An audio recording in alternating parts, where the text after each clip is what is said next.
తగ్గాల్సింది పోయి ఈరోజు chief secretary Jawahar Reddy గారు రాస్తున్నారు ఎన్నికల కమిషన్కి.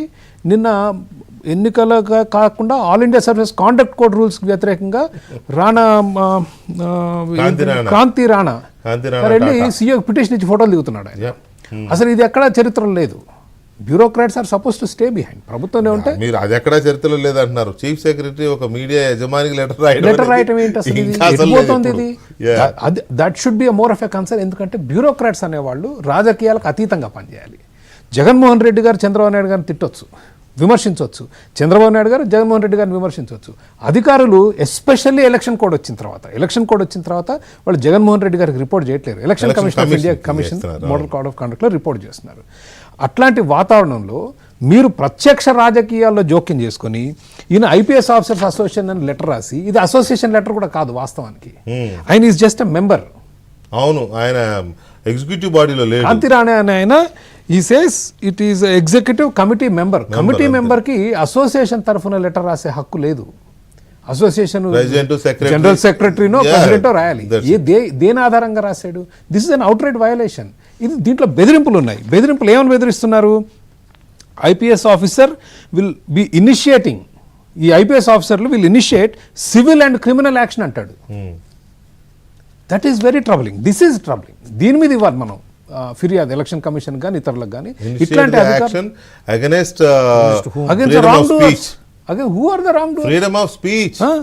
అసలు ఎన్నికల freedom of speech and he puts it on IPS association letter head. ఎవరిచ్చారు ఇతనికి ఈ హక్కు? కోర్స్ అసోసియేషన్ వాళ్ళు యాక్షన్ లో దిగాలి. అసలు మరి వాళ్ళేమో మాట్లాడతారు. ఎందుకు మాట్లాడతారు? వెంకటకృష్ణ గారు, సమస్య ఏంటంటే అసలు ఐపీఎస్ కూడా మాట్లాడకపోతే మన పరిస్థితి ఏంటి, మీ పరిస్థితి ఏంటి? అవును, ఒక ఐపీఎస్ గతంలో ఏంటంటే ఐఏఎస్ ఐపీఎస్ అంటే ఒక ఉన్నతాధికారి ప్రజలకు సేవ చేయడానికి రాజకీయ నాయకుడికి జంకకుండా 3 నెలలకో ట్రాన్స్ఫర్ అయిపోయేవాళ్ళు. ఏది, మేము చట్టానికి నిలబడతాం, మేము న్యాయం తరఫున నిలబడతాం, మేము సామాన్యుడి తరఫున నిలబడతాం. ఇదేంటి అసలు? మీరు అంటున్నారు కానండి, ఏబి వెంకటేశ్వరరావు గారి విషయంలో ఈ అసోసియేషన్ ఎప్పుడన్నా దట్ వాజ్ మై క్వశ్చన్. ఒక లెటర్ అన్నా ఏబి వెంకటేశ్వరరావు గారు నిజాయితీకి మారుపేరు. ఈ దేశంలో ఎవరినన్నా అడగండి, నిజాయితీకి మారుపేరు. రాష్ట్రపతి అవార్డు గ్రహీత. ఏమండి, దేశద్రోహి అంటారా మీరు? అసోసియేషన్ ఎక్కడ తెలియదు. దేశద్రోహి అని రాసేవాడు మాట్లాడారండి వీళ్ళకి ఇప్పుడు ఉలికిపడ్డారు. 24 మంది సంతకాలు పెట్టారంట. ఐపీఎస్ ఆఫీసర్లు, ఐఏఎస్ ఆఫీసర్లు తీసుకుపోయి ఇచ్చి ఫోటోలు దిగుతున్నారు. సామాన్యుడు ఎలక్షన్ కమిషన్ తోటి దిగుతారు, ఫిర్యాదు ఇచ్చి నిలబడి ఫోటోలు దిగి పేపర్లు వేయించుకుంటున్నారు. దట్ ఈస్ ద ఎవరెవరి మీద అయితే అలిగేషన్స్ ఉన్నాయో ఆ సంతకాలే ఉన్నాయి అక్కడ. న్యూట్రల్స్ ఉన్నారు, లేకపోతే సీనియర్స్ ఉన్నారు అనుకోవడం లేవు. అట్లాగా సార్, వీళ్ళ మహానుభావులు అంటే RRR ని చిత్తగొట్టారు ఇదే పోలీసులు. ఏం ఫిర్యాదు, ఏమి యాక్షన్లు తీసుకున్నారు చెప్పండి? ఎంతమందిని అరెస్ట్ చేసి లోపల కొట్టారు?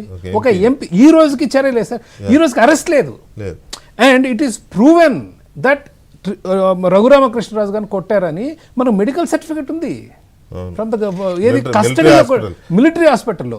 ఒక ఎంపీకే దిక్కులేని ఈ దేశంలో ఈ పోలీసులు కొట్టించింది పోలీసు వాళ్ళండి. ఐపీఎస్ ఆఫీసర్ దగ్గర నుండి కొట్టించాడు. నేను పేరు చెప్పకూడదు ఎందుకంటే అది అభియోగం అవుద్ది, ఆధారం లేదు. ప్రపంచంలో అందరికీ తెలుసు ఎవరు కొట్టించారు. The IPS officer who is the DGP today దగ్గర నుండి కొట్టించాడు. ఏం చర్య? ఎవరు మాట్లాడలేదా ఇప్పటివరకు? ఏబి వెంకటేశ్వరరావు గారిని రోడ్డుకి దేశద్రోహి అంటారా? ఎవరు మాట్లాడలేదే? రాజేంద్ర రెడ్డి గారు కాదు, ఆ హోదాలో ఉన్న ఇంకో సార్ ఎవరుంటే ఏంటి సార్? మీరు ఐపీఎస్ ఆఫీసర్స్ అసోసియేషన్ అన్నారు కదా, ఏం చేస్తున్నారు మీరు? డ్రైవర్ని మర్డర్ చేసి డోర్ డెలివరీ చేస్తే ఏం చేస్తున్నారు మీరు? డ్రైవర్ని మర్డర్ చేసి డోర్ డెలివరీ చేస్తే ఎంతమంది అరెస్ట్ చేశారు? ఆయన బయట ఎట్లా తిరుగుతున్నాడు? బాబాయిని హత్య చేసినాడు బయట. కర్నూలు అరెస్ట్ చేయడానికి వెళ్ళారు సార్. అవినాష్ రెడ్డి గారిని కర్నూలు అరెస్ట్ చేయడానికి పోతే ఎస్పీ చేతులు ఎత్తేసాడండి. సిబిఐ, ఇంకా సిబిఐ దేశంలో అత్యున్నత పరిశోధనా సంస్థ, దర్యాప్తు సంస్థ, దేశంలో అత్యున్నత దర్యాప్తు సంస్థ. ఇంకా దానికి మించి ఏం లేదుగా, ఇంకెక్కడ పోతాం? వాళ్ళు వెళ్ళి సిబిఐ అంటే అదురు. వాళ్ళు వెళ్ళి కర్నూలులో కూర్చుంటే ఎస్పీ అంటాడు నేను చేయలేను, నా చేత కాదంటాడు ఎస్పీ. వీళ్ళు చేతులు కట్టుకొని వచ్చారు. మీరు చెప్పిన రెండుని కంపేర్ చేస్తేనే, ఒక ఎంపీనేమో పట్టపగలు పుట్టినరోజు నాడు ఎత్తుకుపోయి చితకబాది చావు దాకా తీసుకెళ్లారు, లక్కీగా బయటపడ్డాడు ఆయన. అదృష్టవశాత్తు, అది కూడా అదృష్టవశాత్తు అలా చేశారు. ఒక ఎంపీనేమో టచ్ చేయలేకపోయారు. అసలు ఒక ఎంపీ, మీరు చెప్పిన కర్నూలు సిబిఐ వాళ్ళు చేతులు కట్టుకుని వచ్చారు. అదే సిఐడి ఒక cabinet rank 15 years chief minister చేసిన అపోజిషన్ లీడర్ని లిఫ్ట్ చేశారు నంద్యాల నుంచి మిడ్ నైట్. అదే సిఐడి ఈజీగా జస్ట్ లైక్ దట్ వెళ్ళారు, తలుపు డోర్ కొట్టారు, బస్ డోరు ఎత్తుకొచ్చారు. So that is going